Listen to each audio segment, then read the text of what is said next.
Belakangan viral di media sosial terkait skandal pembulian dan pelecehan terhadap siswa di sekolah elit Binus School Simpruk, Kebayoran Lama, Jakarta Selatan.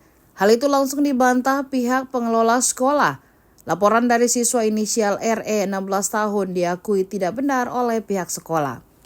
Kala membantah, pihak Binus School Simpruk turut membuka rekaman CCTV yang menampilkan kejadian pada 30 dan 31 Januari 2024. Itu adalah hari di mana RE mengaku dikeroyok oleh sejumlah siswa di sekolah tersebut.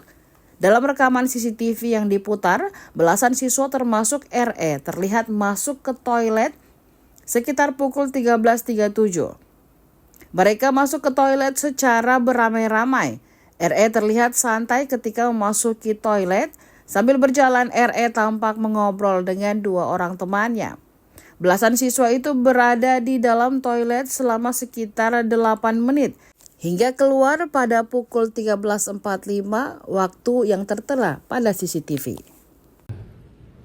Di sana kami lihat itu tidak ada pengeroyokan. Ya, tidak ada bullying, tidak ada pelecehan seksual, kecuali peristiwa itu tidak terlihat dan tidak diketahui oleh sekolah, dan itu hanya bisa dijelaskan, diceritakan oleh para pihak siswa yang terjadi, dan ini telah dilakukan oleh polisi, diperiksa oleh polisi. Bahwa berdasarkan CCTV yang kita lihat, nanti akan kita putar CCTV-nya, ya. Ternyata di sana itu yang terjadi adalah adanya, misalnya siswa ini sepakat untuk bertinju, apa istilahnya itu, berkelahi.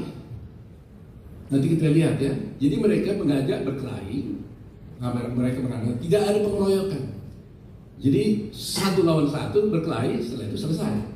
Download Tribun X sekarang, menghadirkan lokal menjadi Indonesia.